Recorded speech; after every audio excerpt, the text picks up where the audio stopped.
Imagine you come home one day to find a poster nailed to your front door.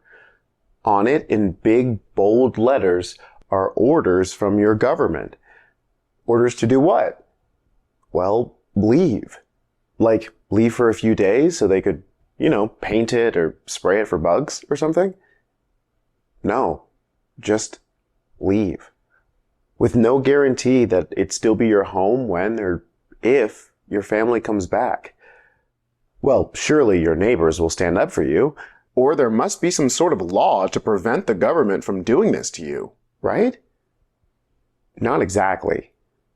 In fact, some of your neighbors see you and your family as threats to your country just because of where your ancestors came from. The president even made public statements on the radio about the danger posed by people with your background.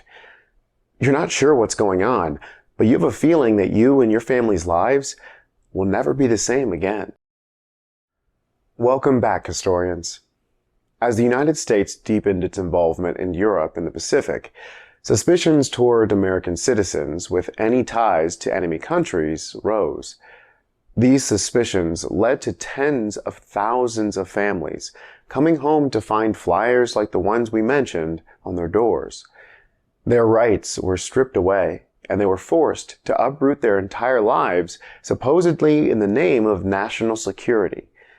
In today's lesson, we'll discuss what led the United States government to formulate these policies and how people came together to resist these injustices. At the end, you'll have a chance to answer our lesson essential question. What were the long and short-term consequences of Japanese American internment? Let's take a look at the guiding questions we'll answer along the way. What led the United States government to intern Japanese Americans during World War II? How did Japanese Americans cultivate community within the internment camps? What was the outcome of Korematsu versus United States, and why was it important? Alright, let's dive in.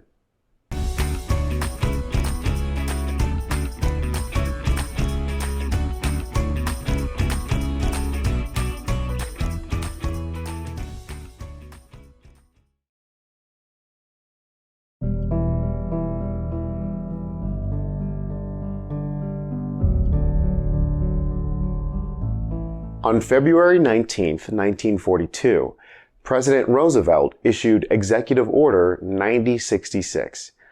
This order gave the United States military authorization to forcibly relocate people from certain areas for the purposes of national security. People who were relocated were sent off to internment camps in the interior of the country.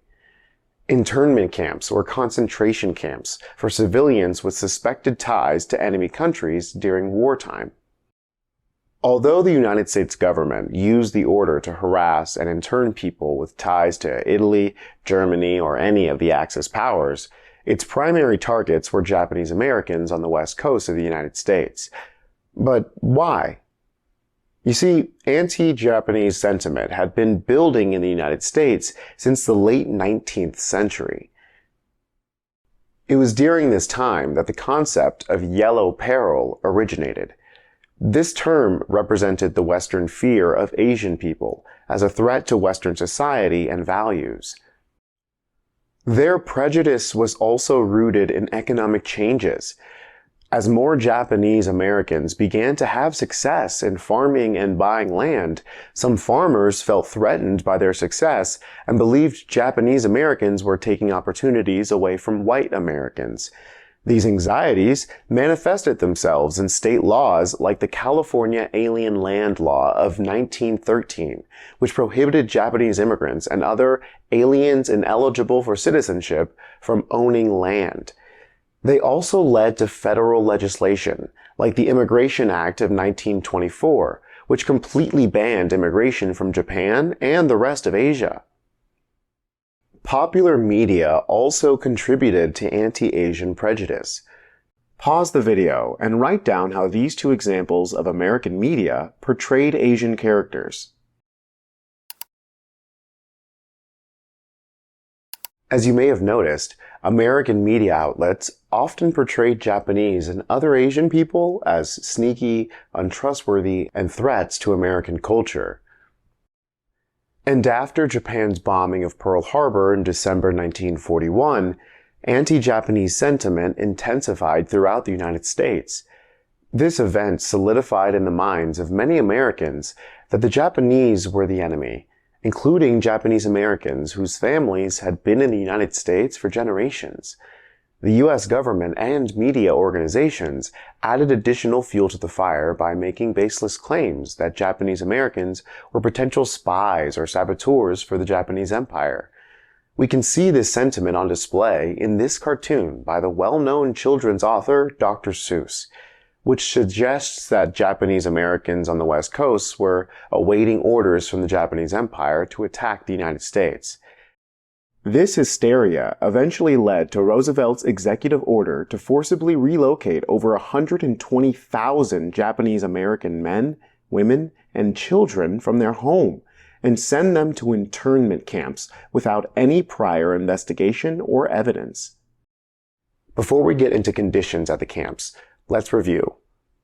What led the U.S. government to intern Japanese Americans during World War II?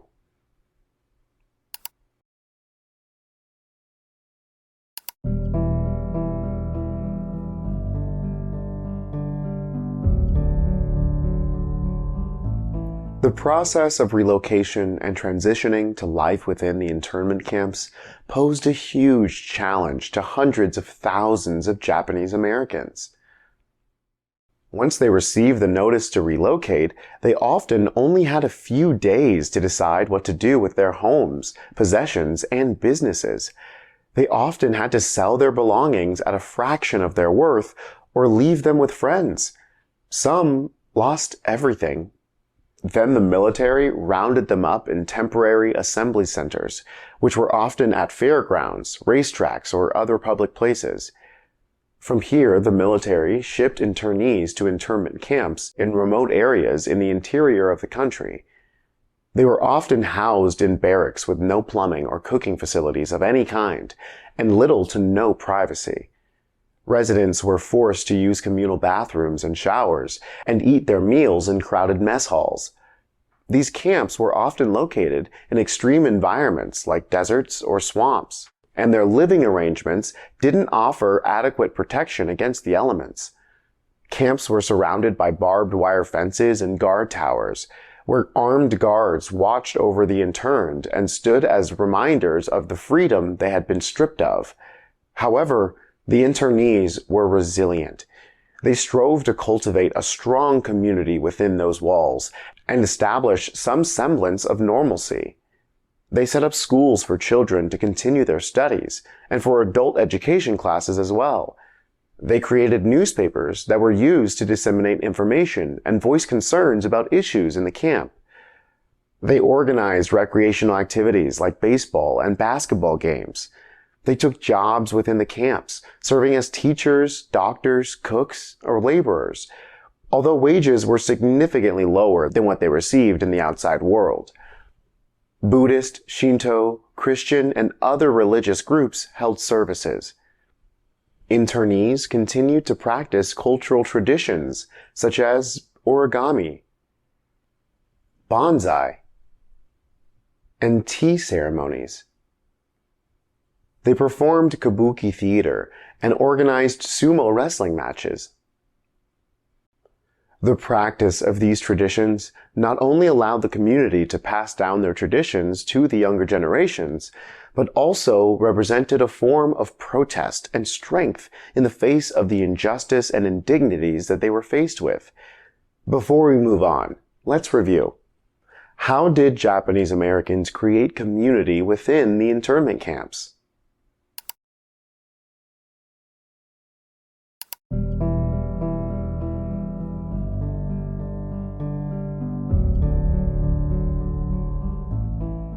Some of you may be wondering if forcibly relocating Japanese Americans to internment camps was in fact legal. And if not, well, one of the other branches must have stepped in to stop it because checks and balances, right?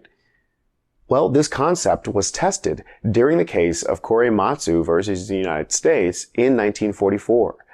Fred Korematsu, a Japanese American from Oakland, California, challenged the executive order, arguing that he was being racially discriminated against and deprived of his rights without due process, both of which violated his Fifth Amendment rights. However, the Supreme Court ruled 6-3 against Korematsu.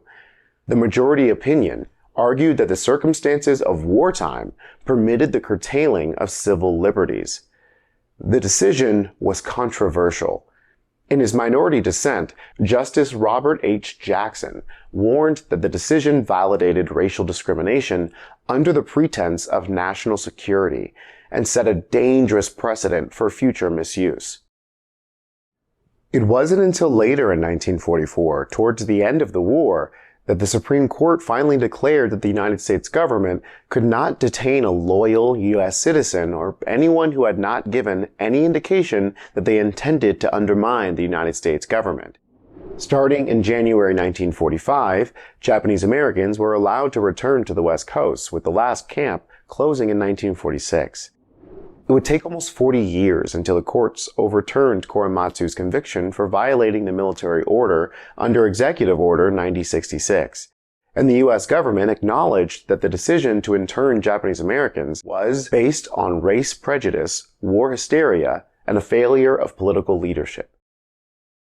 5 years later, Congress passed the Civil Liberties Act of 1988, in which the U.S. government offered official apology and reparations to Japanese Americans that were interned during the war.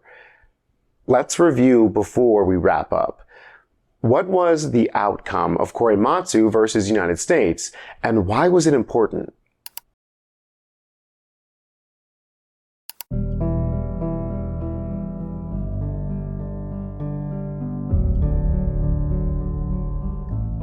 Internment would have profound short and long-term effects on the lives of Japanese Americans. Although they were allowed to go home, many found that they had no home, job, or possessions to go back to. They were essentially left to start their lives over, and this has impacted former internees and their descendants to this day. The policy of internment serves as a dark reminder of how communities can be persecuted by their governments in times of war and duress. So next time you hear a politician or the news media using broad stereotypes to blame an entire group for a problem, remember what that led to in the early 1940s and the brave Japanese Americans who managed to survive in the face of such injustice. Until then, keep making history. Hey, hey.